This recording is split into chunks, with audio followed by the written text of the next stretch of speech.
am Ella Richmond with Young Men United. I am the vice president. Have been with the club for 5 years, and the organization we have been since 1998. This is our first annual car show, and I would just again welcome everyone for coming out, and especially all the vendors and all the sponsors that we've had.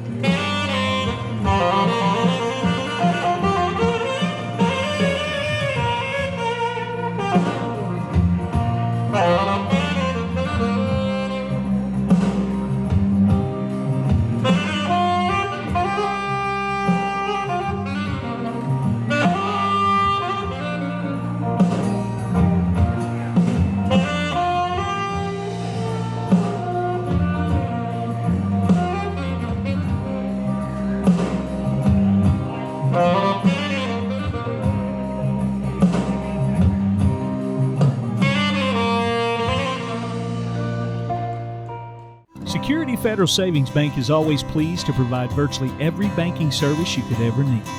But more than that, we are proud to offer a relationship with you, your family, or your company. We've been here supplying just what you need and building a trust, a relationship. And that's something hard to find these days. Our bankers are here for you, here to help. If you are interested in a relationship, come to the friendliest bank in town, Security Federal Savings Bank, member FDIC. The MyUsage app is a way to conveniently pay online, anytime, day or night. You can also come by any Caney Fork Electric office and sign up for the prepay option available using the MyUsage app. Know exactly how much electricity is used each day and the cost. Best of all, no monthly bill. You can set up email or text alerts, keep track of your usage, and pay your bill, all with the MyUsage app from Caney Fork. Caney Fork Electric, keeping you informed.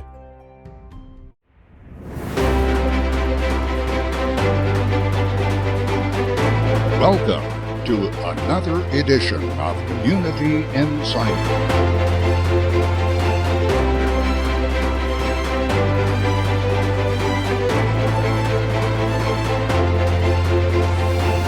Join us as we travel Middle Tennessee, uncovering history and experiencing the adventure of unique stories and events coming to you inside your community.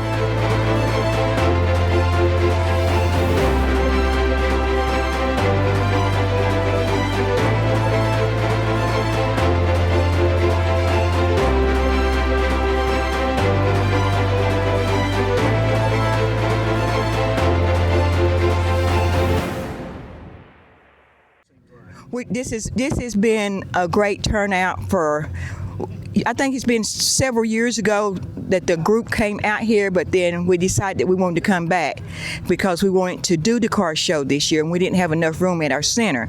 So we brought it out here. So with that being said, we're hoping that it would be better next year, bigger and better next year. You've got several cars and trucks that's come out. Tell us just about that.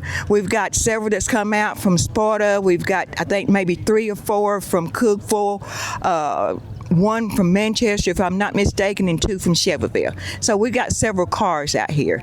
Of course, we were expecting more, but this is our first one, so it'll get better. We know that it will.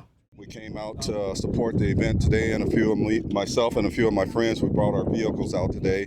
I particularly brought my 1959 Corvette. It's a 59 vet, however, it's been highly modified. A 59 body sitting on a 1993 Corvette chassis with all the drivetrain from that 93 in this car.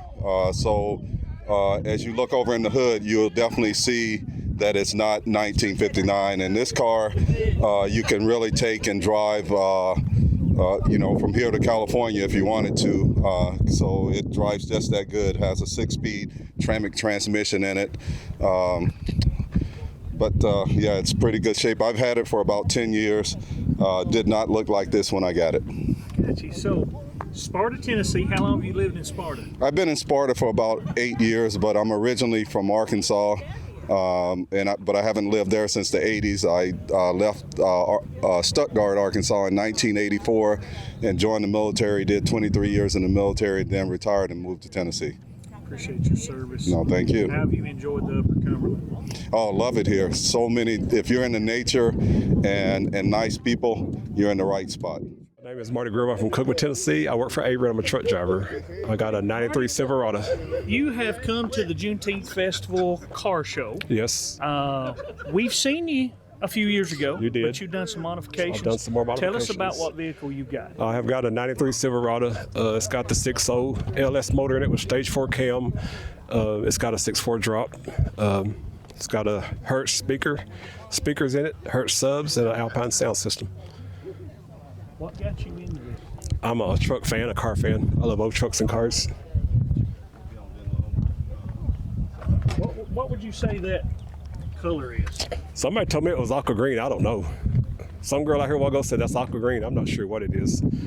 I didn't like it when I first got it, but the more I played with it, the more I love it. So it's going to stay this color when it gets repainted. What kind of wheels you got?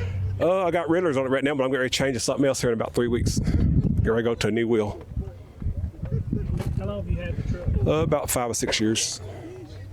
Was this the first car that you collected to show it? No, I've had Grand Prix, Monte Carlos. This is my third truck. 88 to 98 is my favorite style truck, and this is my third one. I'm Mike Conrady. This is my wife, Diane, and we're living in Morrison. I guess this is the first Juneteenth Fest car show you've been a part of. It sure is. How have you enjoyed it so far? It's wonderful. Wonderful. Okay. Tell us about y'all's cars. What got y'all into this? Retirement. Okay. Couldn't invest in the stock market. Land was too expensive, so we ended up with these. I got you. What have you got? We're going to start with the blue one. This is a 1971 340 Dodge, or Plymouth Duster. How long have you had it? About 4 years. And how many car shows have you went to? Couple dozen. Couple dozen. Tell us about this Dodge. What all's in it? Plymouth. This is That's the Plymouth. Oh, the Plymouth. It's got a 340 with 230 horsepower and 727 transmission and one weird rear end. 230, Bucket seats. 230 horsepower? Or 330. You said 230. It's 330. That's Is this all your right. car? This is my car. Okay, tell us about it. This is the ultimate in girl power. This is the ultimate in somebody who knew nothing about cars. My husband and brother thought they did. Anybody that knows cars will tell you that Dodge began producing Chargers in 1966. That is true out of Detroit, but it is not altogether true. This car was produced in Los Angeles. It is a 1965 Dodge Dart GT Charger. All the emblems inside are original. The badging is original. The only thing is the script Charger was put on by the gentleman that restored it.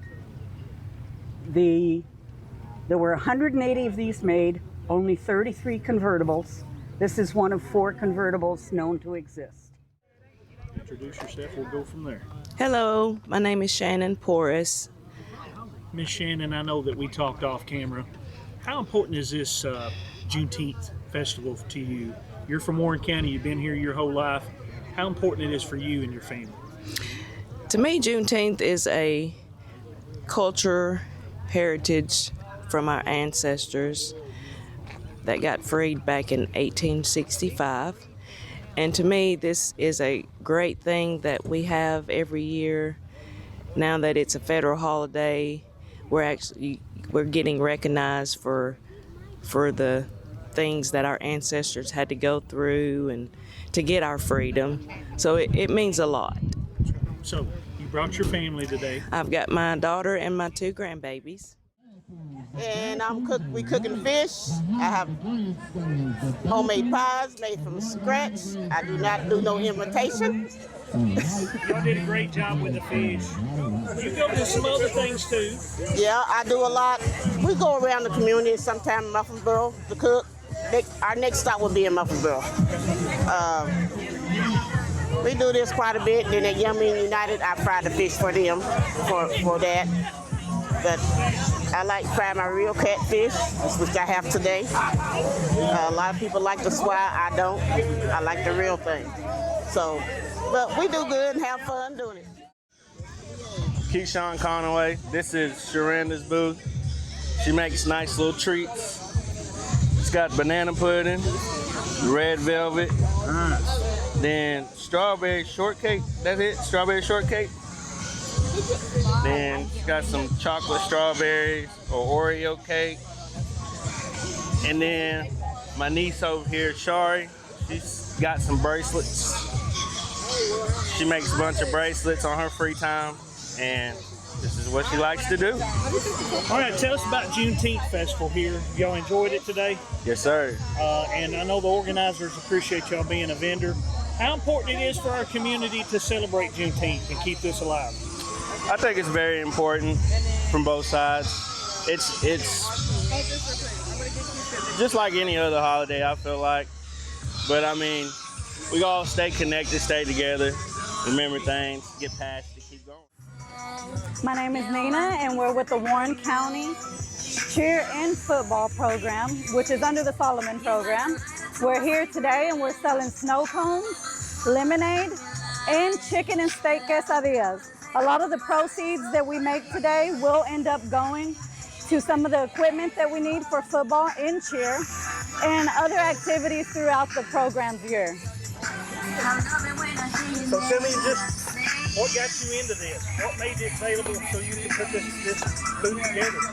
It was a last minute thought that we had, and we came up, we were at a board meeting, we were like, hey, there's an event coming up, we can fundraise and we can sell a few things there that we can also put back into our organization.